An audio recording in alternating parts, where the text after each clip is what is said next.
أما بعد فأعوذ بالله من الشيطان الرجيم بسم الله الرحمن الرحيم يرفع الله الذين آمنوا والذين أوتوا العلم درجات وقال رسول الله صلى الله عليه وسلم كن عالما أو متعلما أو مستمعا أو محبا ولا تكن خامسا فتهلك أو كما قال عليه الصلاة والسلام শ্রদ্ধেয় সভাপতি হযরত উলামায়ে কেরাম, সম্মানিত সুধী সমাজ, দূর দূরান্ত থেকে আগত সর্বস্তরের মুসলমান ভাইয়েরা আমার ও আমার পর্দানিশীন মা ও বোনেরা, আমি আশা করি আপনারা জানেন যে আজকের এই মুবারক সমাবেশের আয়োজন নবপ্রতিষ্ঠিত একটি মাদ্রাসার পক্ষ থেকে করা হয়েছে। আজকের এই বিশাল সমাবেশের আয়োজন একটা মাদ্রাসার পক্ষ থেকে করা হয়েছে এবং মাদ্রাসাটা নতুন ভাবে প্রতিষ্ঠা করা হয়েছে। তাই মাদ্রাসা শিক্ষিত আলেমগণের দায়িত্ব কি এবং যারা মাদ্রাসা শিক্ষিত আলেম নন তাদের পরকালের চিরস্থায়ী জীবনে জাহান্নাম থেকে বাঁচার উপায় কি,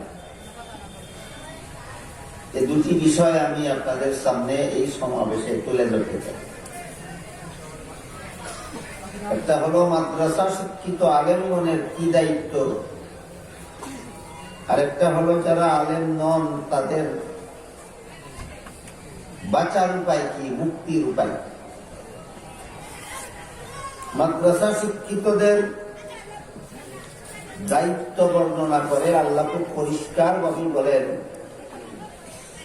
ওয়াল ইউনজিরু কওমাহুম, অর্থাৎ ইসলামী শিক্ষা দীক্ষা গ্রহণকারীদেরকে আল্লাহ নির্দেশ দিয়ে বলেন, তোমরা গোটা জাতিকে সতর্ক করো, সাবধান করো, অর্থাৎ জাহান্নাম থেকে বাঁচার পথ দেখাও। পরিষ্কার হয়ে গেল মাদ্রাসা শিক্ষিত আলেমগণের দায়িত্ব মানব জাতিকে জাহান্নাম থেকে বাঁচার পথ প্রদর্শন করা। এটা অস্পষ্ট কথা নয়, এটা সুস্পষ্ট কথা, অপরিষ্কার কথা নয়, খুব পরিষ্কার কথা। মাদ্রাসা শিক্ষিত আলেমগণের একমাত্র দায়িত্ব হলো গোটা মানব জাতিকে জাহান্নাম থেকে বাঁচার পথ দেখাও। এই পথ দেখাবার দায়িত্বটা আমাদের বর্তমান সমাজের আলেমগণ বিভিন্ন ভাবে পালন করে থাকে। গোটা মানব জাতিকে জাহান্নাম থেকে বাঁচাবার জন্য তারা বহুমুখী ব্যবস্থা গ্রহণ করে। বিশেষত কওমি মাদ্রাসার কওমি শিক্ষিত আলেমগণ এই ব্যাপারে বেশি তথ্য। কওমি শিক্ষিত আলেমগণ মানব জাতিকে জাহান্নাম থেকে বাঁচাবার জন্য যত ব্যবস্থা গ্রহণ করেছেন অন্যদের পক্ষে ততটা সম্ভব হয়নি। যে সমস্ত ব্যবস্থা তারা গ্রহণ করেছেন এর মধ্যে একটা হলো এই সম্মেলনগুলি। আমাদের সমাজে যত ইসলামী সম্মেলন হয় সবগুলি সম্মেলনের একমাত্র উদ্দেশ্য আপনারা যারা মাদ্রাসা শিক্ষিত আলেম নন হয়তো কৃষিকাজ নিয়ে ব্যস্ত, না হয় ব্যবসা নিয়ে ব্যস্ত, না হয় চাকরি নিয়ে ব্যস্ত, অথবা স্কুল কলেজ ভার্সিটির লেখাপড়া নিয়ে ব্যস্ত। আপনারা কি মনে করেন যারা মাদ্রাসায় লেখাপড়া করার সুযোগ পাননি, কৃষিকাজ নিয়ে ব্যস্ত থাকার কারণে, ব্যবসা নিয়ে ব্যস্ত থাকার কারণে, চাকরি নিয়ে ব্যস্ত থাকার কারণে, অথবা স্কুল কলেজ ভার্সিটির লেখাপড়া নিয়ে ব্যস্ত থাকার কারণে যারা মাদ্রাসায় লেখাপড়া করার সুযোগ পাননি, তারা কি আল্লাহর বান্দা নয়? তারা কি নবীর উম্মত নয়? তাদের কি মরণ নাই? তাদের কি কিয়ামতের হিসাব নিকাশ নাই? তাদের কি জাহান্নাম থেকে বাঁচার দরকার নাই? তাদের কি জান্নাত লাভের দরকার নাই? পথটা দেখাবে কে? সর্বস্তরের মানুষকে জাহান্নাম থেকে বাঁচার পথ দেখাবার দায়িত্ব খুব পরিষ্কার ভাষায় আল্লাহ আলেমগণের উপর ন্যস্ত করেছে। হে আলেমরা, তোমরা সর্বস্তরের মানুষকে জাহান্নাম থেকে বাঁচার পথ দেখাও। এই দায়িত্ব পালনের যত বহুমুখী ব্যবস্থা আমাদের সমাজের কওমি আলেমগণ গ্রহণ করেছেন, এর মধ্যে একটা মাত্র এই সম্মেলন। বাংলাদেশের হাজার হাজার কওমি মাদ্রাসাগুলি প্রায় সবগুলি মাদ্রাসার পক্ষ থেকে বৎসরে কমপক্ষে একটা সম্মেলন হয়ে থাকে। কেন সম্মেলন হয়? একমাত্র কারণ, আপনারা যারা সরাসরি মাদ্রাসায় কোরআন হাদিস নিয়ে লেখাপড়া করে জাহান্নাম থেকে বাঁচার পথ চিনতে পারেননি, জানতে পারেননি, শিখতে পারেননি, আসুন মাদ্রাসার সবাই এখান থেকে জাহান্নাম থেকে বাঁচার পথ চিনে যান। কাজেই শুরুতে আমরা মনে রাখি এই সম্মেলনের আয়োজন কেন? ইসলামী সম্মেলনের আয়োজন বিশেষত মাদ্রাসাগুলির পক্ষ থেকে বছরে কমপক্ষে একবার এইরকম সম্মেলনের আয়োজন কেন করা হয়? সর্বস্তরের মানুষকে জাহান্নাম থেকে বাঁচার পথ দেখানো।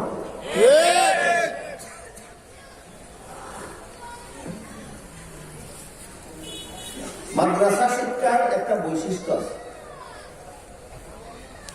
মাদ্রাসা শিক্ষার বৈশিষ্ট্য সমূহের মধ্যে একটা বিশেষ বৈশিষ্ট্য হল, এটা একমাত্র মাদ্রাসা শিক্ষার বৈশিষ্ট্য।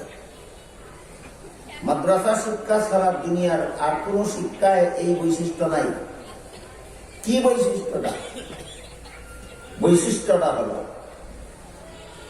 মাদ্রাসা শিক্ষায় যারা সরাসরি শিক্ষার্থী অথবা মাদ্রাসা শিক্ষিতদের সংস্রবে যারা আসে, যেমন আপনারা এসেছেন,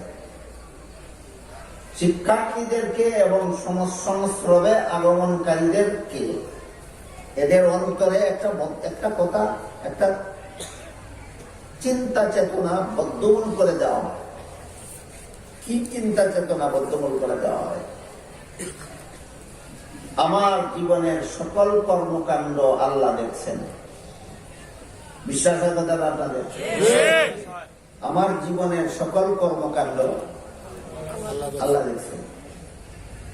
আল্লাহ কোরআনের এক আয়াতে বলেন, আলাম ইয়ালাম বিআন্নাল্লাহ ইয়ারা। যারা ক্ষুধাদ্রোহিতামূলক কর্মকাণ্ডে লিপ্ত, এদের কোন একজনের আলোচনা প্রসঙ্গে আল্লাহ বলেন, আলাম ইয়ালাম বিআন্নাল্লাহ ইয়ারা। এটি জানে না যে আল্লাহ দেখতেছেন? আমি তো আমার জানা মতে সারা দুনিয়ার সমস্ত মুসলমানের এটা একটা আন্তরিক বিশ্বাস। প্রত্যেকটা মুমিন মুসলমান বিশ্বাস করে যে আমাকে প্রতিটি মুহূর্তে আল্লাহ দেখতেছে। আপনারা কি এখানে যারা বসা আছেন, আপনাদের মধ্যে এমন কেউ আছেন যিনি এই কথাটা বিশ্বাস করেন না? সবাই বিশ্বাস করে? বিশ্বাস করে। আল্লাহ যেহেতু আমার সমস্ত কর্মকাণ্ড দেখছেন, সুতরাং আমি ন্যায় কাজ করি না অন্যায় কাজ করি, হালাল করি না হারাম করি, বৈধ করি না অবৈধ করি, আল্লাহর বিধান মতো করি না আল্লাহর বিধান পরিপন্থী করি, সবকিছু তো আল্লাহ দেখছেন। সুতরাং বিচারের দিন শেষ বিচারের দিন আল্লাহর আদালতে তো বিচারের জন্য কোনো সাক্ষীর দরকার হবে না, সাক্ষী হিসাবে বিচারক আল্লাহই যথেষ্ট। এই চিন্তা চেতনা মানুষের অন্তরে বদ্ধমূল করে দেয় একমাত্র মাদ্রাসা শিক্ষা, একমাত্র মাদ্রাসা। এই চিন্তা চেতনা যাদের অন্তরে বদ্ধমূল হয় না, যে আমার জীবনের সবগুলি কাজ আল্লাহ দেখতেছেন, আমি যদি অন্যায় করি, অপরাধ করি, অবৈধ কাজ করি, হারাম কাজ করি, যে আল্লাহ বিচারক হবেন সে আল্লাহ নিজেই তো সাক্ষী, আর তো আলাদা কোনো সাক্ষীর দরকার হবে না। সেই দিন শেষ বিচারের দিন আমি মহাবিচারকের সামনে কি জবাব দেব? এই চিন্তা চেতনা যাদের অন্তরে বদ্ধমূল হয়ে যায়, এরা কোনো অন্যায়, অপরাধ, জুলুম, নির্যাতন, অবিচার, এরা কোন রকমের অবৈধ কাজ, এরা কোনদিন নাজায়েজ কাজ, হারাম কাজ করার সাহস করতে পারে না। বিষয়টা আপনাদেরকে সহজে অনুধাবন করাবার জন্য একটা ঘটনার একটু সামান্য অংশ আমি আপনাদের সামনে তুলে ধরছি। পবিত্র কোরআনের 114 সূরার মধ্যে একটি সূরার নাম আছে সূরায়ে ইউসুফ। হযরত ইউসুফ আলাইহিস সালামের জীবনের ধারাবাহিক ইতিহাস আল্লাহ এই সূরার ভিতরে বর্ণনা করেছেন। হযরত ইউসুফ আলাইহিস সালামের ধারাবাহিক জীবন ইতিহাসের একাংশে উল্লেখ আছে, এক সময় অগ্নি পূজারী আর মূর্তি পূজারী জুলাইখা ইউসুফের প্রেমে আকৃষ্ট হয়ে গেছে।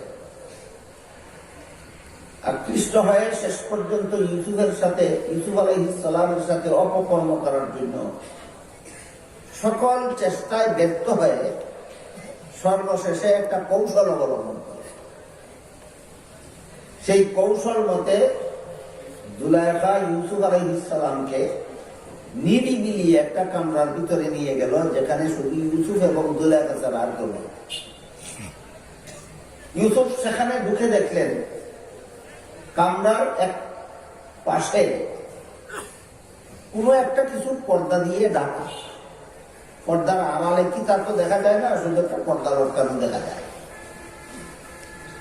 ইউসুফ আলাইহিস সালাম জুলাইখাকে জিজ্ঞাসা করলেন, তোমার এই রুমের ভিতরে এক পাশে পর্দা দিয়ে কি ডেকে রেখেছ? জুলাইখা বলে, আমি যেই মূর্তির পূজা করি সেই মূর্তিটা ডেকে রেখেছি। এই ঘটনায় পরিষ্কার হয়ে গেল জুলাইখা প্রথম জীবনে মূর্তি পূজারী ছিল। প্রথম জীবনে মূর্তি পূজারী ছিল। অবশ্য শেষ জীবনে ইউসুফ আলাইহিস সালামের কাছে ইসলাম গ্রহণ করেছে এবং মুসলমান অবস্থায় জুলাইখার ইন্তেকাল হয়েছে। যখন জুলাইখা মূর্তি পূজারী ছিল তখনকার ঘটনা। ইউসুফ আলাইহিস সালাম যখন জিজ্ঞাসা করলেন পর্দা দিয়ে কি ঢেকে রেখেছ, জুলাইখা বলে, আমি যেই মূর্তিটার পূজা করি এটাকে ঢেকে রেখেছি। ইউসুফ আলাইহিস সালাম জিজ্ঞাসা করলেন, তুমি তো এটার পূজাই করো, এর সামনে মাথা নত করো, এটাকে ভক্তি দাও, এটার কাছে প্রার্থনা করো, আরাধনা করো, এ দেখে রাখার জন্য কি?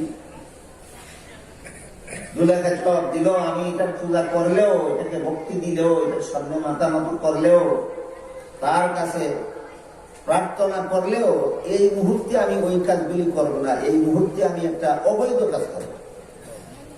কি অবৈধ কাজ করবে তুমি? বললো, এই মুহূর্তে আমি তোমার সাথে এই কামরার ভিতরে ব্যভিচার করবো, জিনা করবো।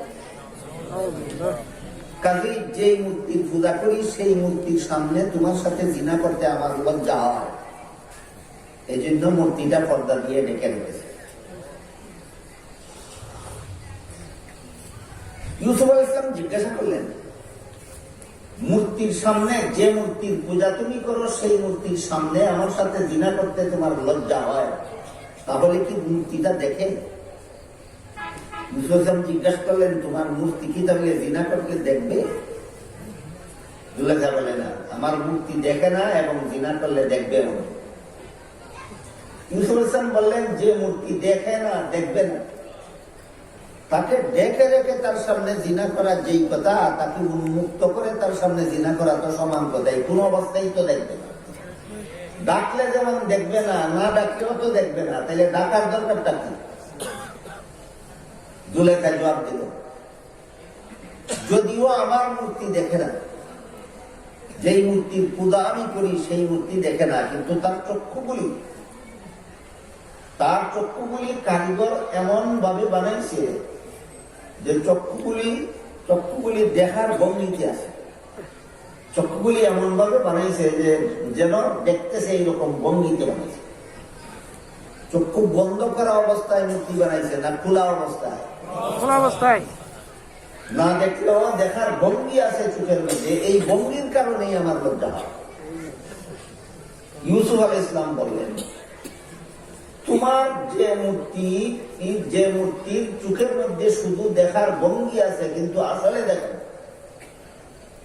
তার সামনে যদি আমার সাথে অপকর্ম করতে তোমার লজ্জা হয়, তাহলে আমার যে আল্লাহ আসলেই দেখে, তার সামনে তোর সাথে জিনা করতে কি আমার লজ্জা হয় না? কাজেই আজকে যদি তোর সাথে তোর কথা মতো আমি জিনা করি, কালকে শেষ বিচারের দিন আল্লাহর কাছে কি জবাব দেব?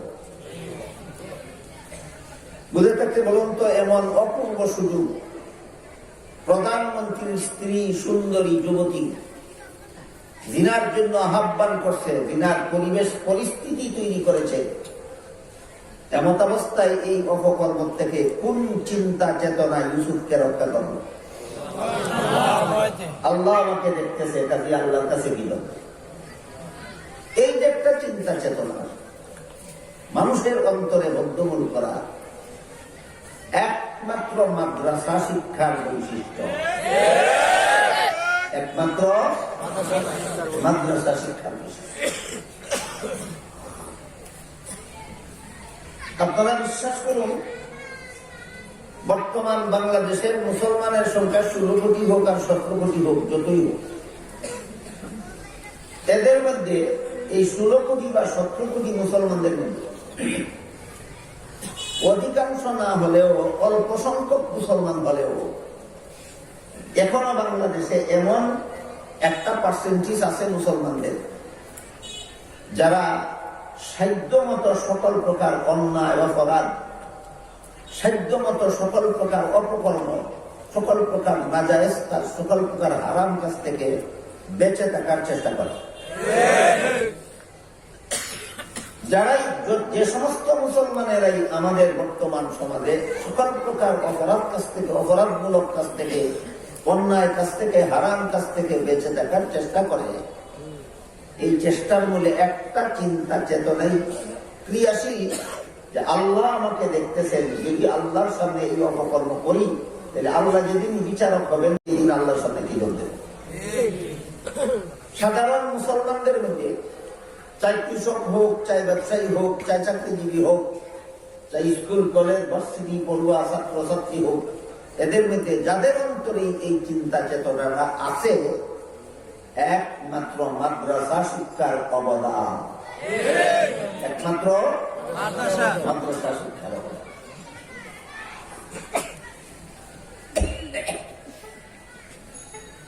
মাদ্রাসা শিক্ষিতরা সর্বদাই সচেষ্ট এই ব্যাপারে যে সর্বস্তরের মানুষের অন্তরে, সর্বস্তরের মুসলমানের অন্তরে যদি আমি এই চিন্তা চেতনা বদ্ধমূল করে দিতে পারি যে আমি কোন রকমের অপরাধমূলক কর্মকাণ্ড ঘটালে আমি আল্লাহ যে দেখতেছেন শেষ বিচারের দিন আল্লাহর কাছে কি বলতেন। আমার কথা বুঝে থাকলে বলুন তো, মানুষের অন্তরে এই চিন্তা চেতনা বদ্ধমূল করে দেওয়ার মতো শিক্ষা জগতে একমাত্র মাদ্রাসা শিক্ষা ছাড়া আর কোন শিক্ষা নয়। অন্য শিক্ষার দ্বারা, বিভিন্ন শিক্ষার দ্বারা বিভিন্ন উপকারিতা আছে। মেডিকেল কলেজের শিক্ষার দ্বারা ডাক্তার তৈরির ব্যবস্থা হয়, ভার্সিটির শিক্ষার দ্বারা ইঞ্জিনিয়ার তৈরির ব্যবস্থা হয়, কিন্তু মানুষের অন্তরে আল্লাহর কাছে কি জবাব দিব এই চিন্তা চেতনা তৈরি হয় না। এই চিন্তা চেতনা তৈরি হয় না। এই চিন্তা চেতনা তৈরি হয় একমাত্র মাদ্রাসা শিক্ষা দ্বারা। এই জন্য বলেছিলাম, যেহেতু আপনারা একটা নবপ্রতিষ্ঠিত মাদ্রাসার উদ্যোগে আয়োজিত সম্মেলনে এসেছেন, এখান থেকেই আপনাদের জেনে যাওয়া দরকার যে মাদ্রাসা শিক্ষিত আলেমগণের দায়িত্ব কি, আর আপনারা যারা আলেম নন আপনাদের দায়িত্ব। এতক্ষণে আমি আপনাদের বোঝাবার চেষ্টা করেছি যে আলেমগণের একমাত্র দায়িত্ব সর্বস্তরের মানুষকে জাহান্নাম থেকে বাঁচার পথ দেখাও। আলেমগণের একমাত্র দায়িত্ব। এবার আমরা বোঝার চেষ্টা করব যারা আলেম নন তাদের দায়িত্ব।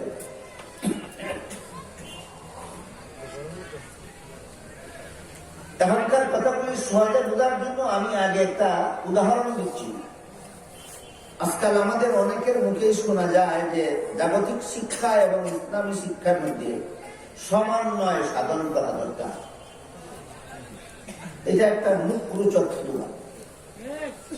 অবশ্যই সমন্বয় সাধন করা দরকার, কিন্তু সমন্বয়ের কোন সুস্পষ্ট রূপরেখা কারো কাছে পাওয়া যায় না।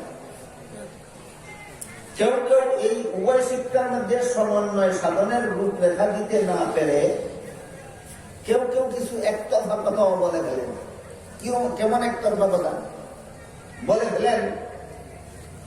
যে মাদ্রাসাতেও লেখাপড়া করে যেন ডাক্তার তৈরি হতে পারে এমন একটা সিলেবাস প্রয়োগ করা দরকার। কেউ কেউ বলে ফেলেন মাদ্রাসায় লেখাপড়া করে যেন ইঞ্জিনিয়ার তৈরি হয়, মাদ্রাসায় লেখাপড়া করেও যেন বিজ্ঞানী তৈরি হয়, এমন সিলেবাস প্রণয়ন করা দরকার। আমি বলবো মাদ্রাসায় লেখাপড়া করা পরেও যদি ডাক্তার হতে হয়, ইঞ্জিনিয়ার হতে হয়, বিজ্ঞানী হতে হয়, তাহলে স্কুল কলেজ ভার্সিটি পরেও মুহাদ্দিস মুফাসসির মুফতি হওয়া দরকার। সমন্বয় কি একতরফা হয়? একতরফা তো কোনো সমন্বয় হতে পারে না। অথচ যে অবান্তর কলেজ ভার্সিটিতে পরে কিয়ামত পর্যন্ত মুক্তি হতে পারবে না। কলেজ ভার্সিটিতে পরে কিয়ামত পর্যন্ত মুহাদ্দিস হতে পারবে না। কলেজ ভার্সিটিতে পরে কিয়ামত পর্যন্ত মুফাসসিরে কোরআন হতে পারবে না, কারণ এরকম সিলেবাসই যেখানে নাই। এখানে যদি ডাক্তার হওয়ার মতো সিলেবাস প্রণয়ন করার দরকার হয়, এখানে যদি ইঞ্জিনিয়ার হওয়ার মতো সিলেবাস প্রণয়ন করার দরকার হয়, এখানে যদি বিজ্ঞানী হওয়ার মতো সিলেবাস প্রণয়নের দরকার হয়, তাহলে তো সেখানেও মুক্তি হওয়ার মতো সিলেবাস প্রণয়ন করা দরকার, মুহাদ্দিস হওয়ার মতো, মুক্তি হওয়ার মতো, মুফাসসির হওয়ার মতো সিলেবাস প্রণয়ন দরকার। এটা কখনো সম্ভব নয়। তাহলে সমন্বয়ের রূপরেখাটা কি হবে? আমি আমার চিন্তাধারা মতো সমন্বয়ের একটা রূপরেখা পেশ করি। আরো রূপরেখা আছে, সবগুলি একদিনে বলার মতো সুযোগ নেই। আমি আমার ধ্যান ধারণা মতো একটা রূপরেখা পেশ করি। দেখুন, আপনাদের পছন্দ হইলে হ্যাঁ বলবেন, না হইলে না বলবেন। আমার ব্যক্তিগত মতামত, এটা মানতে আমি বাধ্য নই। আমার মতামত হইল, ধরুন আপনার দুইটা ছেলে আছে। একটা ছেলেকে মাদ্রাসায় পড়ালেন, সুযোগ্য আলেম হলো। আরেকটা ছেলেকে মেডিকেল কলেজে পড়ালেন, বড় ডাক্তার। যে ছেলেটা মাদ্রাসায় পড়ে আলেম হলো, সে যদি কোনো জটিল রোগে আক্রান্ত হয়, তাহলে আরো বড় আলেমের কথা মতো ঔষধ ব্যবহার করে না। যেই ছেলেটা ডাক্তার, তার ব্যবস্থা নিতেই হবে। তুমি যত বড় আলেম হও না কেন, তুমি চিকিৎসা বিদ্যা শিখরি, চিকিৎসার জন্য তোমার চিকিৎসক ভাইয়ের পরামর্শ গ্রহণ করতেই হবে। আর যে ছেলেটা মেডিকেল কলেজ পাশ করে বড় ডাক্তার হইল, সে যদি জাহান্নাম থেকে বাঁচতে চায়, তাহলে আরো বড় ডাক্তারের প্রেসক্রিপশন নেওয়া দরকার। আলেম ভাইয়ের কথা মতো চলতেই হবে। এইটা হইল উভয় শিক্ষা সমন্বয় সাধনের রূপরেখা। আমি বলছি আমার ব্যক্তিগত মতামত, আপনারা মানতে বাধ্য। পছন্দ হইলে হ্যাঁ বলবেন, না হইলে না বলবেন।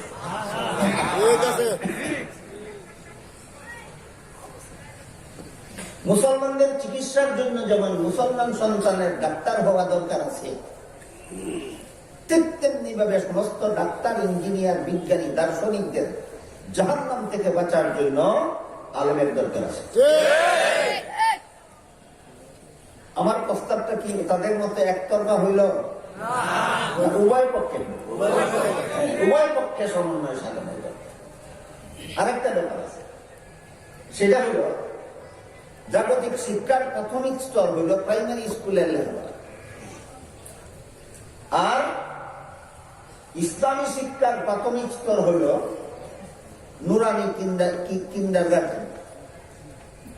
নুরানি কিন্ডারগার্টেনটা হইল ইসলামী শিক্ষার প্রাথমিক স্তর, আর জাগতিক শিক্ষার প্রাথমিক স্তর হইল প্রাইমারি স্কুল।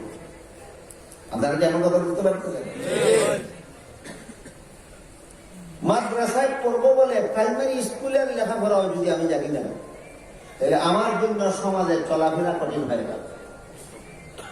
মাদ্রাসায় পড়বেন বলে, আপনি একজন আলেম হবেন বলে আপনি প্রাথমিক অঙ্ক শিখবেন না, আপনি প্রাথমিক ইতিহাস পড়বেন না, প্রাথমিক ভূগোল পড়বেন না, আপনি প্রাথমিক বিজ্ঞান পড়বেন না, প্রাথমিক ব্যাকরণ পড়বেন না, আপনি এই সমাজে চলাফেরা করবেন।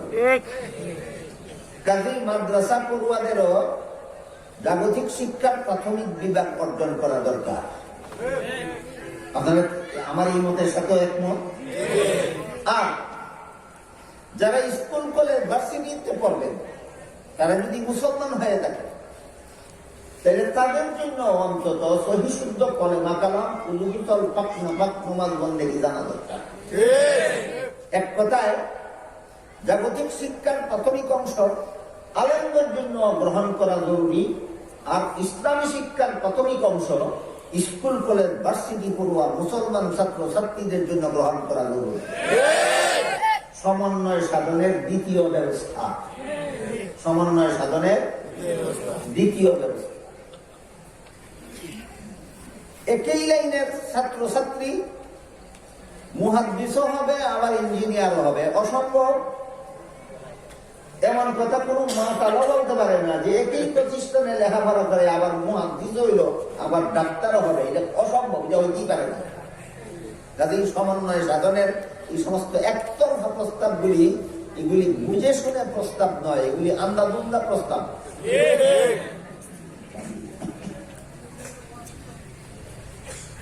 এই জন্য বলেছিলাম যে সমন্বয় সাধনের কথা যারা বলেন, এই সমন্বয় সাধন কথাটা ঠিক আছে, কিন্তু রূপরেখা, সুস্পষ্ট রূপরেখা তাদের কাছে নাই। যারা সমন্বয় সাধনের কথা বলেন, আরেকটা জিনিস তাদের কাছে নাই। এটা হল মাদ্রাসা শিক্ষার উদ্দেশ্য নয় ছাত্রছাত্রীকে ডাক্তার বানানোর উদ্দেশ্য নয়, ছাত্রছাত্রীকে ইঞ্জিনিয়ার বানানো মাদ্রাসা শিক্ষার উদ্দেশ্যই নয়, ছাত্রছাত্রীকে বিজ্ঞানী বানানো মাদ্রাসা শিক্ষার উদ্দেশ্যই নয়। মাদ্রাসা শিক্ষার একমাত্র উদ্দেশ্য হল এমন একদল আলেম তৈরি করা যারা গোটা মানব জাতিকে জাহান্নাম থেকে বাঁচার পথ প্রদর্শন করতে পারে। যেমন ভাবে মেডিকেল কলেজের উদ্দেশ্যই নয় ছাত্রছাত্রীকে মুহাদ্দিস বানানি, ছাত্রছাত্রীকে বিজ্ঞানী বানানি, ছাত্রছাত্রীকে দার্শনিক বানানি, ছাত্রছাত্রীদেরকে ইঞ্জিনিয়ার বানানি, যেমন ভাবে মাদ্রাসা শিক্ষার উদ্দেশ্য নয়, ঠিক তেমনি ভাবে মেডিকেল কলেজের উদ্দেশ্য নয় ছাত্রছাত্রীকে মুহাদ্দিস বানানি, মুফতি বানানি, মুফাসসির বানানি। মেডিকেল কলেজের উদ্দেশ্যই নয়। সেখানে যদি ডাক্তার তৈরি হয়, সুযোগ্য ডাক্তার, সেই শিক্ষা সফল। আর এখানে যদি মুহাদ্দিস, মুফাসসির, মুফতি তৈরি হয়, এই শিক্ষা সফল। কাজে একটা আরেকটার সাথে লেজে গুবরে অবস্থা সৃষ্টি করা, এটা শুধু উপলব্ধির অভাবের কারণে হয়। এই জন্য মূল বিষয়টা আমাদের সকলের উপলব্ধিতে আসা দরকার। আমার কথায় কি বলছেন? উভয় শিক্ষায় সমন্বয় সাধনের কোন দরকার নাই, দরকার আছে, কিন্তু এই সমন্বয় সাধনের একটা সুস্পষ্ট রূপরেখার দরকার, সুস্পষ্ট রূপরেখার। মাদ্রাসায় পড়লেও প্রাইমারি স্কুলের শিক্ষাটা অর্জন করা দরকার, নাইলে আপনি সমাজে চলাফেরা করতে পারবেন। আর স্কুল কলেজে পড়লেও প্রাথমিক ইসলামী শিক্ষাটা আপনার গ্রহণ করা দরকার, নাইলে আপনি মুসলমানের মতো জীবনযাপন করতে পারবেন। এক হাদিসে রাসূল করিম সাল্লাল্লাহু আলাইহি ওয়াসাল্লাম বলেন, তলাবুল ইলমি ফারিদাতুন আলা কুল্লি মুসলিম। এই হাদিসের মর্মই, আমি যদি হাদিসের অনুবাদ করে তারপরে ধারাবাহিক ব্যাখ্যা করতে যাই, সময় আপনাদের একটু বেশি নষ্ট হয়ে যাবে। এই জন্য মর্মার্থটা বলি। এই হাদিসের মর্মার্থই হলো, ইসলামের প্রাথমিক শিক্ষা অর্জন করা সমস্ত মুসলমান নারী পুরুষের জন্য ফরজ। কি বুঝলেন? ইসলামের উচ্চতর শিক্ষা সব মুসলমানের জন্য ফরজ না, মাত্র প্রাথমিক শিক্ষা। ইসলামের প্রাথমিক শিক্ষা নুরানি কিন্ডারগার্টেনে শিক্ষা দেওয়া হয়, মাত্র 3 বছরের সিলেবাস। কতদিনের সিলেবাস?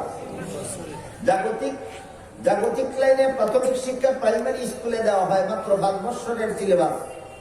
আর ইসলামী লাইনের প্রাথমিক শিক্ষা নুরানি কিন্ডারগার্টেনে দেওয়া হয়, মাত্র 3 বছরের সিলেবাস। প্রাইমারি স্কুলে যে 5 বছরের সিলেবাস আছে, যে সম্পূর্ণটাই কওমি মাদ্রাসার প্রাথমিক বিভাগে পড়ানো হয়, সম্পূর্ণটাই প্রাইমারি কওমি মাদ্রাসার প্রাথমিক বিভাগে পড়ানো হয়। প্রাইমারি স্কুলে যে পরিমাণ বাংলা, যে পরিমাণ ইংরেজি, যে পরিমাণ অঙ্ক, যে পরিমাণ ইতিহাস, যে পরিমাণ ভূগোল, যে পরিমাণ বিজ্ঞান পড়ানো হয়, 16 আনাটাই কওমি মাদ্রাসার প্রাথমিক বিভাগে পড়ানো হয়। কিন্তু নুরানি কিন্ডারগার্টেনে যে উযু গোসল, পাকনা ফাক, নামাজ, বন্দেগী, কলেমা কালাম শিক্ষা দেওয়া হয়, এইটুকুর লেশ মাত্র কোন স্কুল কলেজে শিক্ষা দেওয়া হয় না। সমন্বয় সাধন হইল না বৈষম্য সাধন হইল? এখানকার অভাবে না সেখানকার অভাবে? প্রাইমারি স্কুলের 16 আনা শিক্ষাই মাদ্রাসায় দেওয়া হবে। মাদ্রাসার প্রাথমিক শিক্ষার 1 আনাও কেন স্কুলে দেওয়া হবে না? এই একতরফা, এক দৃষ্টি সম্পন্ন কেন, এক রুখা কেন, এক চুকা কেন? অথচ হাদিস শরীফে রাসূল বলেছেন, ইসলামের প্রাথমিক শিক্ষা অর্জন করা শুধু মাদ্রাসার ছাত্রছাত্রীদের জন্য বরং সমস্ত মুসলমান নারী পুরুষের জন্য বরং।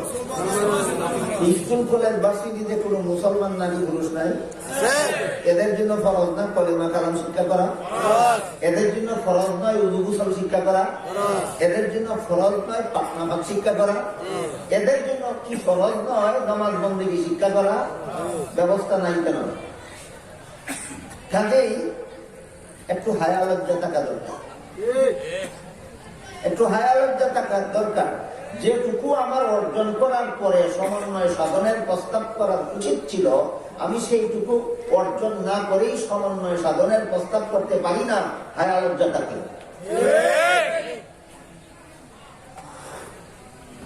প্রাসঙ্গিকভাবে আমি এইটুকু আপনাদের বলতে চাই যে বাংলাদেশের primary school, high school, college, ভার্সিটিতে ওই সহিশুদ্ধ কলেমা কালাম শিক্ষার ব্যবস্থা, উযু গোসল শিক্ষার ব্যবস্থা, পাকনা ভাব শিক্ষার ব্যবস্থা, নামাজ বন্দেগী শিক্ষার ব্যবস্থা, মাত্র 3 বছরের সিলেবাস, এইটুকুও বাংলাদেশের primary school, high school, college, ভার্সিটিতে নাই কেন? তার কারণ হইল ওইখানে কোনো মুসলমান ছাত্রছাত্রী নাই। নাই? শতকরা 90 জন ছাত্রছাত্রী প্রাইমারি স্কুল থেকে ধরে হাই স্কুল, কলেজ, ভার্সিটি পর্যন্ত শতকরা 90 জন ছাত্রছাত্রী মুসলমান। এদের জন্য কি এই নুরানি সিলেবাসটা পড়া ফরজ না? নাই কেন? নাই কেন? এটা পরিষ্কার জবাব। আমাদের সমাজে স্কুল, কলেজ, ভার্সিটির সিলেবাস তৈরি করার জন্য যাদের হাতে দায়িত্ব দেওয়া হয়, এরা পরিকল্পিতভাবেই এমন একটা সিলেবাস তৈরি করে দেয়, যে সিলেবাস নিয়ে লেখাপড়া করলে মুসলমানের সন্তান লতিফ সিদ্দিকী হতে পারে, যে সিলেবাস নিয়ে লেখাপড়া করলে মুসলমানের সন্তান ডক্টর আহমদ শরীফ হতে পারে, যে সিলেবাস নিয়ে লেখাপড়া করলে মুসলমানের সন্তান সালমান রুশদি হতে পারে, যে সিলেবাস নিয়ে লেখাপড়া করলে মুসলমানের সন্তান শামসুর রহমান হতে পারে, যে সিলেবাস নিয়ে লেখাপড়া করলে মুসলমানের সন্তান তসলিমা নাসরিন হতে পারে। এটা একটা পরিকল্পিত দুষ্টামি, না জেনে না বুঝে নয়, পরিকল্পিত দুষ্টামি। ইসলামী সত্ত্বেও আমাদের বাংলাদেশের 16 কোটি মুসলমানদের মধ্যে মাদ্রাসা শিক্ষার প্রভাব কত সুদূর প্রসারী, এর একটি উদাহরণ আমি আপনাদের সামনে তুলে দিতে চাই। আমার ধারণা মতে যে আল্লাহ আমাকে সদা সর্বদা দেখতেছেন, আমি যদি অসৎ কাজ করি শেষ বিচারের দিন আল্লাহর কাছে কি জন্য আল্লাহ আমাকে সদা সর্বদা দেখতেছেন, এই কথাটা শুধু মাদ্রাসা পড়ুয়ারা বিশ্বাস করে না, স্কুল কলেজে মুসলমান ছাত্রছাত্রীরা বিশ্বাস করে না, একেবারে মনে প্রাণে বিশ্বাস করে। সদা সর্বদা আল্লাহ আমাকে দেখতেছে। অসৎ কাজ যদি মানুষের চোখে ধুলা পড়া দিয়ে অসৎ কাজ করলেও শেষ বিচারে আল্লাহর চোখে ধুলা পড়া দেওয়া যাবে না। এই কথাটা প্রত্যেকটা স্কুল কলেজ ভার্সিটি পড়ুয়া মুসলমান ছাত্রছাত্রী মনে প্রাণে বিশ্বাস করে যে একমাত্র মাদ্রাসা শিক্ষার সুদূর প্রসারী প্রভাব, মাদ্রাসা শিক্ষার সুদূর প্রসারী। আল্লাহ আমাকে সর্বদা দেখতেছেন, যদি আমি অন্যায় করি শেষ বিচারের দিন আল্লাহর কাছে কি জবাব দেব, এই কথাটা প্রাইমারি স্কুলের কোনো বইয়ে লেখা নাই, হাই স্কুলের কোনো বইয়ে লেখা নাই, কলেজ ভার্সিটির কোনো পাঠ্যপুস্তকে লেখা নাই, লেখা আছে একমাত্র মাদ্রাসার পাঠ্যপুস্তক। কিন্তু এত সত্ত্বেও বাংলাদেশের স্কুল কলেজ ভার্সিটি পড়ুয়া প্রতি লাখ মুসলমান ছাত্রছাত্রীদের মধ্যে আমার মনে হয় 99,999টা ছাত্রছাত্রী মনে প্রাণে বিশ্বাস করে যে আল্লাহ আমাকে দেখতেছেন, অপরাধ করলে আল্লাহর কাছে একদিন জবাব দিতে হবে। যেই কথা পাঠ্য বইয়ে লেখা নাই, এই কথা বিশ্বাস করে কেন? পাইল কোথায়? বিশ্বাস করে কেন এবং পাইল কোথায়? একমাত্র মাদ্রাসা শিক্ষার প্রভাব, একমাত্র মাদ্রাসা শিক্ষার প্রভাব। কথাটা এখনো যাদের বুঝে আসেনি আমি তাদের বোঝার জন্য সহজে একটি উদাহরণ। এই যে খুঁটির মধ্যে বাতির বাল্বগুলি জ্বালানো আছে, প্রত্যেকটা খুঁটিতে খুঁটিতে বাতি জ্বলন্ত আছে। এই বাতির আলো আপনাদের গায়েও লাগে, আমার গায়েও লাগে, যে কারণে আমি আপনাদের দেখি, আপনারা আমাকে দেখেন। বলেন তো আমাকে দেখা যাচ্ছে কিনা? আমার গায়ে বাতি জ্বলে না কুটির জ্বলন্ত বাতির আলো লাগে? আমার গায়ে তো বাতি জ্বলে না, ও দূরের জ্বলন্ত বাতির আলো লাগে, এই জন্য আপনারা আমাকে দেখতে পান। ঠিক তেমনি ভাবে মনুষ্যত্ব শিক্ষার শেষ বিচারের হিসাব নিকাশের শিক্ষার বাতি জ্বলে মাদ্রাসায়, আর সেই বাতির আলো লাগে স্কুল কলেজ ভার্সিটি পড়ুয়া মুসলমান ছাত্রছাত্রীদের অন্তরে। এই জন্য প্রাইমারি স্কুলেও এই কথা শিখলো না, হাই স্কুলেও এই কথা শিখলো না, কলেজ পরে শিখলো না, হাই স্কুলের পরেও শিখলো না। পাইল কোথায়? মাদ্রাসা পড়ুয়া আলেমগণের কাছে পাইল। পাইল কোথায়?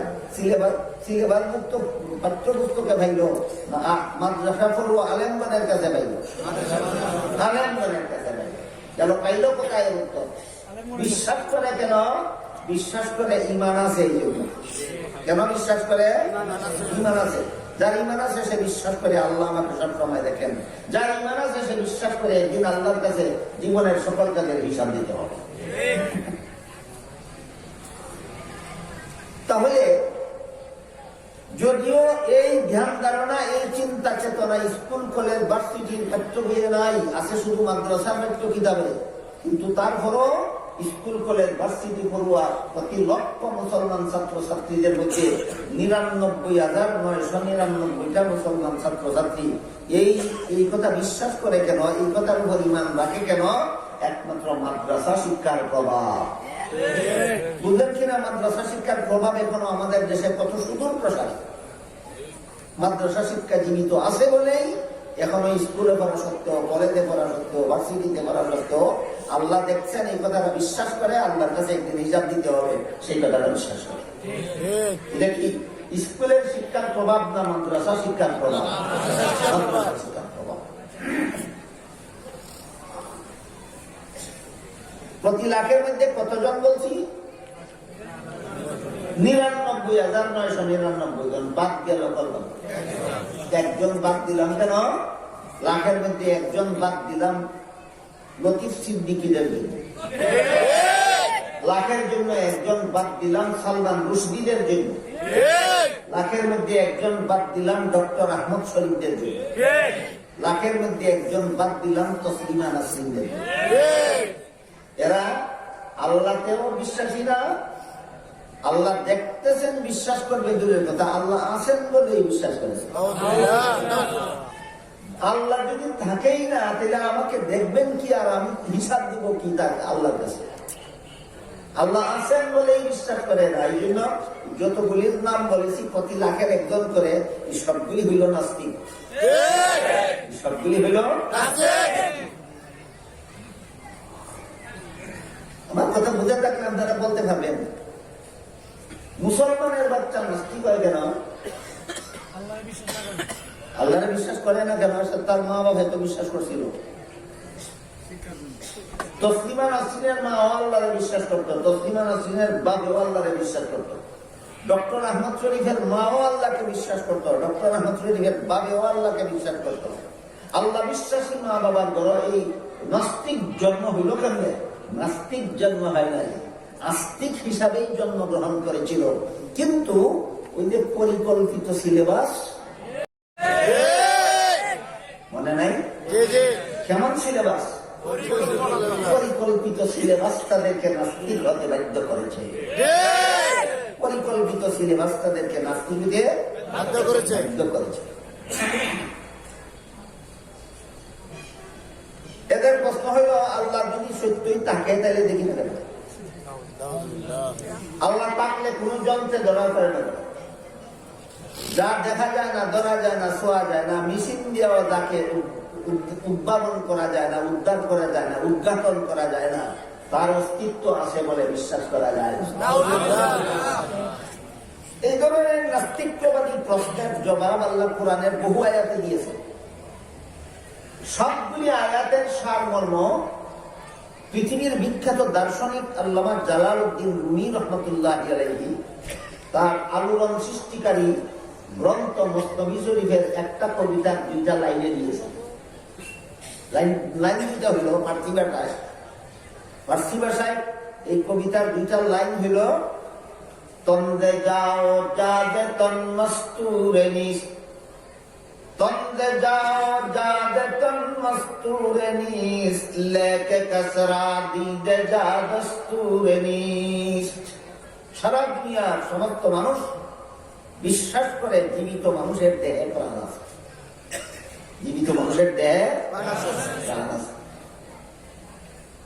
এই প্রাণ তুমি ধরতে পারো? সইতে পারো? এই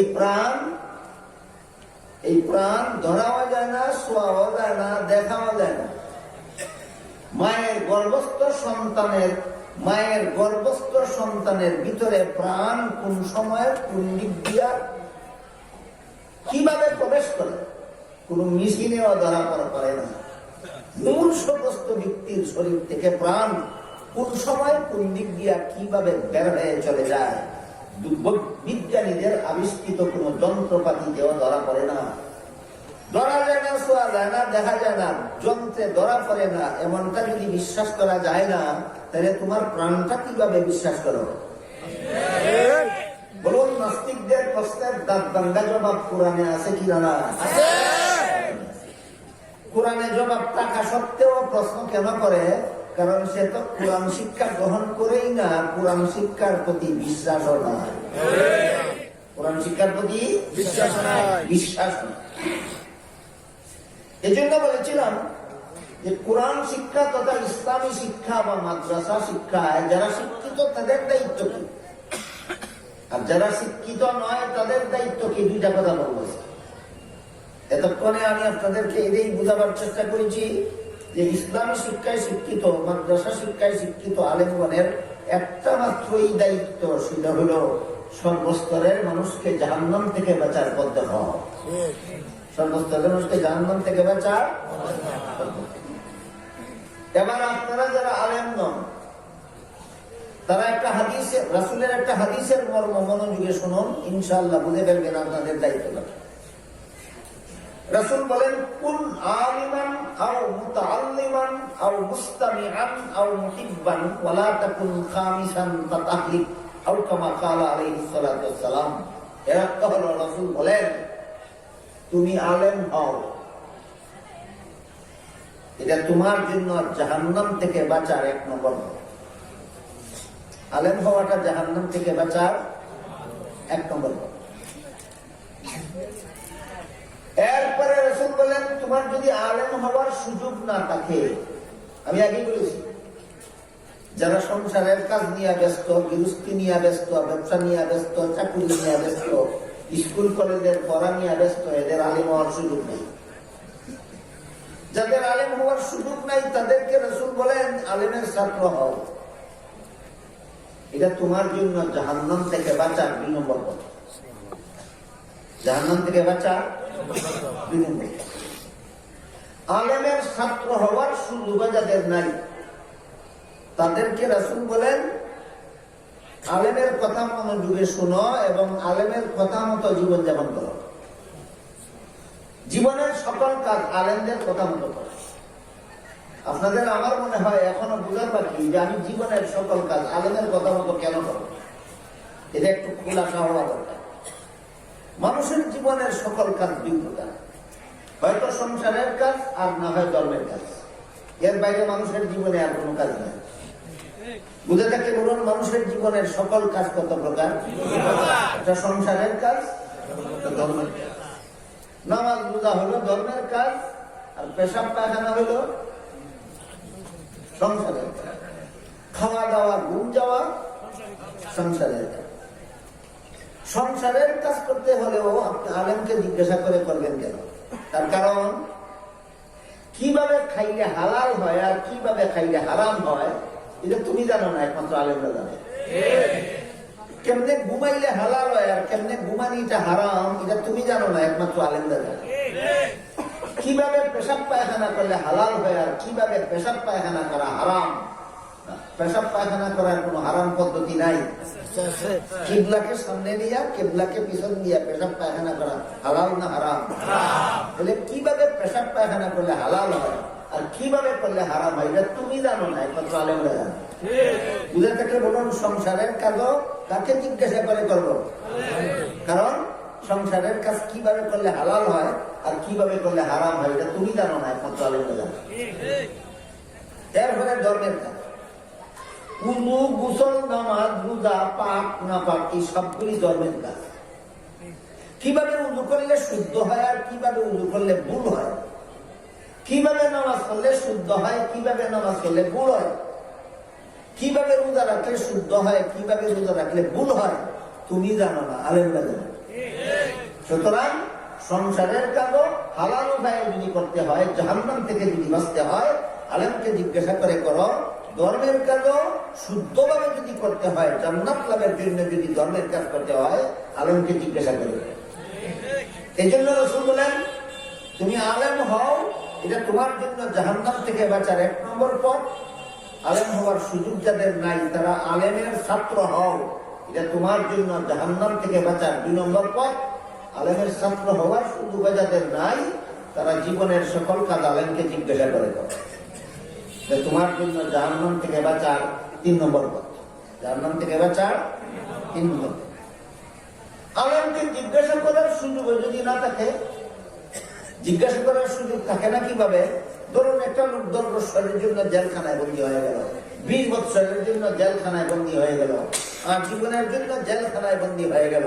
জেল থেকে বের হয়ে আসতেও পারে না, আলেমের কাছে যেতেও পারে না, জিজ্ঞাসাও করতে পারে না। কাজেই জিজ্ঞাসা করারও সুযোগ নাও থাকতে পারে। কাজেই যারা আলেমকে জিজ্ঞাসা করারও সুযোগ যারা পাও না তাদের জন্য আল্লাহ রাসূল বলেন আলেমকে আন্তরিকভাবে ভালোবাসো। আন্তরিকভাবে আলেমকে ভালোবাসো। এই ভালোবাসা শব্দটা বাংলা, এটা ইসলামী পরিভাষা হইল মহব্বত।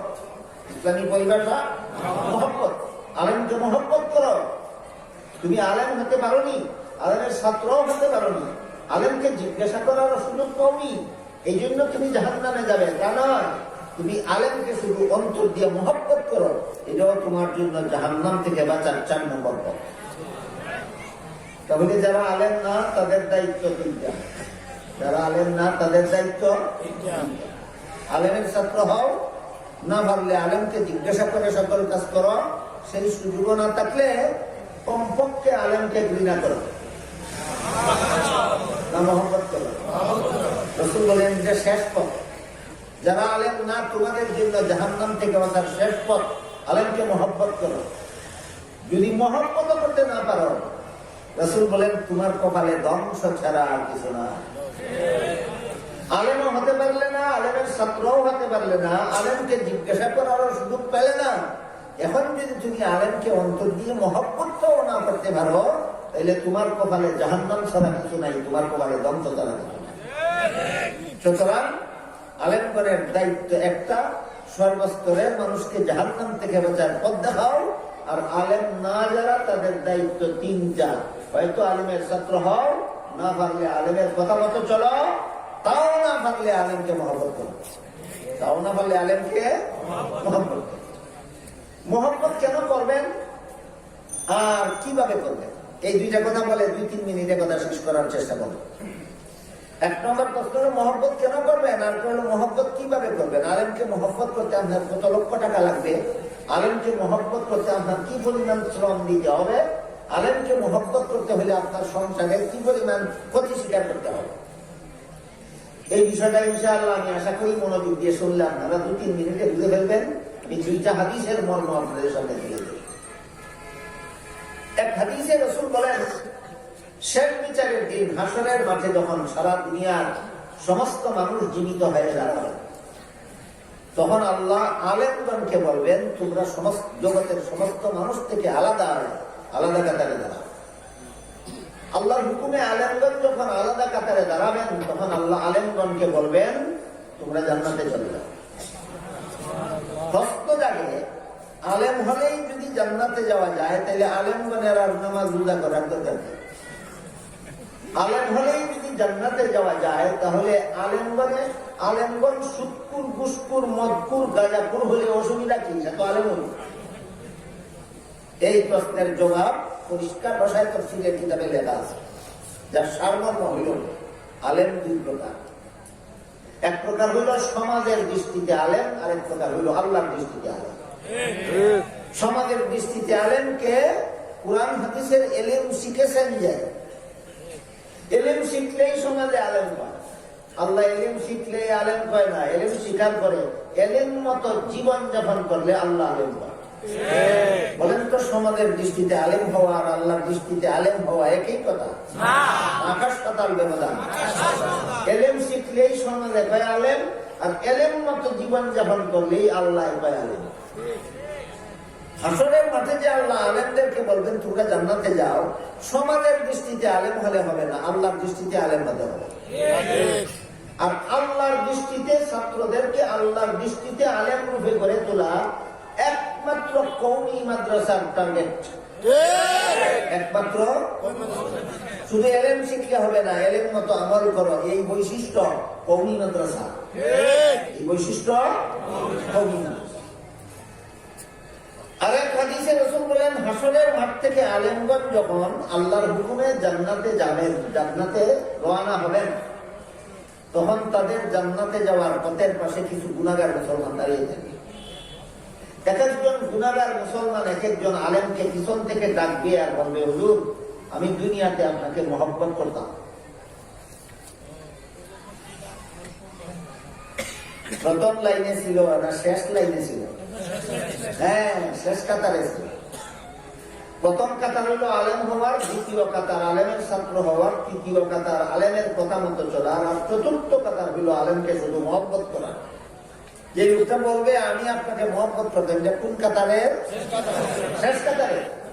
বলবে হুজুর আমি আপনাকে মহব্বত করতাম। রাসূল বলেন মহব্বত যে করতো, এর প্রমাণ দিতে গিয়া বলবে আমি 1 গ্লাস পানি আপনাকে পান করেছি।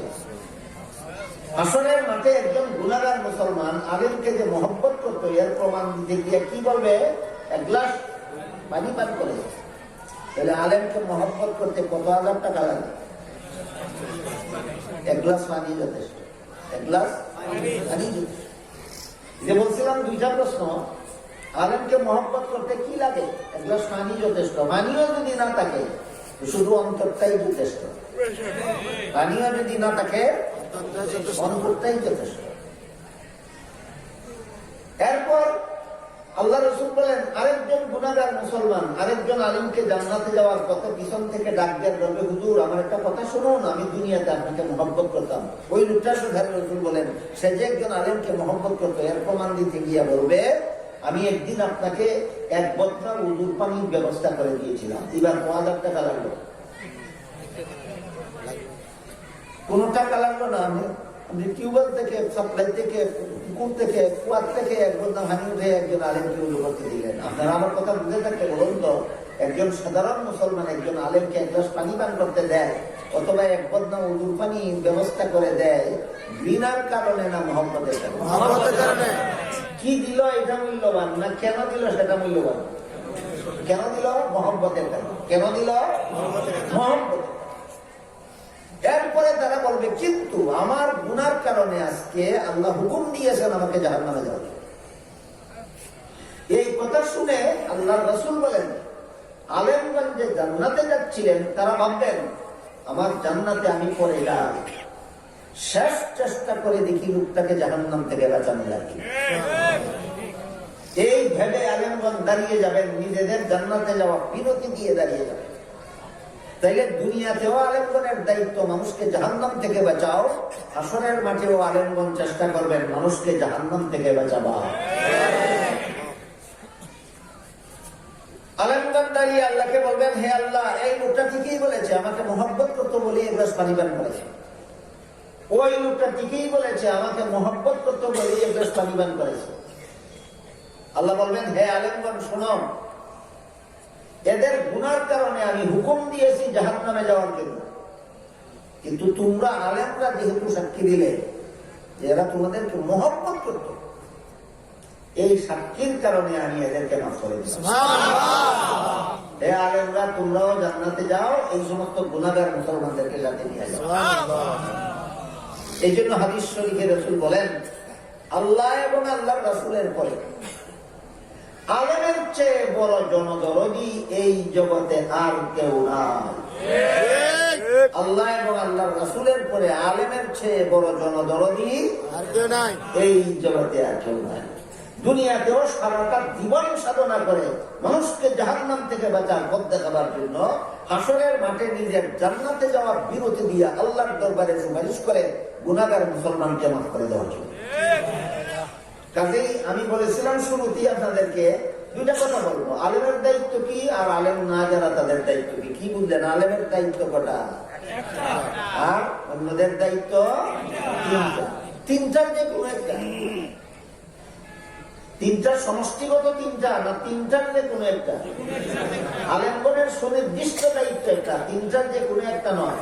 আলেমগণের দায়িত্ব শুধু মানুষকে জাহান্নাম থেকে বাঁচার ব্যবস্থা করা, আর আলেম না যারা তাদের তিনটার যে কোনো একটা দায়িত্ব। হয়তো আলেমের ছাত্র হও, না পারলে আলেমের কথা মতো চলো, তাও না পারলে অন্তত আলেমকে ঘৃণা করো, মহব্বত করো। এই কথাটা এই সমাজের অনেক মুসলমানের আমার মনে হয় অবগতি নাই। কোন কথাটা? যে আলেমকে আর কোন উপায় না থাকলে আলেমকে মহব্বত করতে কি লাগে আর কিভাবে করতে হয়। আলেমকে মহব্বত করতে 5000 টাকা লাগে। কিভাবে করতে হয়? শুধু এইভাবে করতে হয় যে আমাকে জাহান্নাম থেকে বাঁচার ব্যবস্থা করার মতো ব্যক্তি আলেম ছাড়া জগতে আর কেউ না। এই অনুভূতি যখন অন্তরে জাগ্রত হবে, অটোমেটিকলি আপনার অন্তরে মহব্বত পয়দা হয়ে যাচ্ছে, মহব্বত সৃষ্টি হয়ে যাবে যে আমাকে জাহান্নাম থেকে বাঁচার পথ দেখাবার মতো দরদি এই জগতে আর কেউ না। এই কথাটা অনেক মুসলমানের জানা না থাকার কারণে আজকাল আমাদের সমাজে প্রায় সময় দেখতে পাওয়া যায়, কোন আলেম কোরআনের কথা বলার কারণে, হাদিসের কথা বলার কারণে, কোন আলেম আল্লাহর কথা বলার কারণে, রাসূলের কথা বলার কারণে, কোন আলেম হালাল হারাম এর কথা বলার কারণে যারা হারাম কাজে লিপ্ত, যারা হালাল পথে চলতে রাজি নয়, এরা আলিমদের প্রতি ক্ষিপ্ত হয়ে যায়। কি দুশ্মনী করছিল সে? যে দুশ্মনী আদম করেছিল ইবলিসের বিরুদ্ধে, সেই দুশ্মনী করেছিল। যেই দুশ্মনী ইব্রাহিম নবী নমরুদের বিরুদ্ধে করেছিল, সেই দুশ্মনী ওই আলেমরা এই হারাম পথে যারা চলে তাদের বিরুদ্ধে করে। যেই দুশ্মনী মুসা নবী ফেরাউনের বিরুদ্ধে করেছিল, যেই দুশ্মনী মুহাম্মদুর রাসূলুল্লাহ আবু জাহালের বিরুদ্ধে করেছিল। বলুন আপনারা, আদম নবী বলেন, ইব্রাহিম নবী বলেন, মুসা নবী বলেন, মুহাম্মদুর রাসূলুল্লাহ বলেন, এরা কি ইবলিসের বিরুদ্ধে, নমরুদের বিরুদ্ধে, ফেরাউনের বিরুদ্ধে বা আবু জাহালের বিরুদ্ধে কোন দুশ্মনী করেছিল না তাকে জাহান্নাম থেকে বাঁচাবার চেষ্টা করেছিল? তারা করলো জাহান্নাম থেকে বাঁচাবার চেষ্টা, আর এরা করলো তাদের উপর হামলা, এরা করলো তাদেরকে ঘৃণা। এর চেয়ে বড় নিমক হারাম জগতে আর কেউ হতে পারে না। এক মিনিটে নিমক হারামের একটা উদাহরণ দিয়ে শেষ করি। অনেক সময় খাইতে গিয়া মাছের কাঁটা অথবা হাড্ডির কণা দাঁতের ফাঁকে আটকা পড়ে।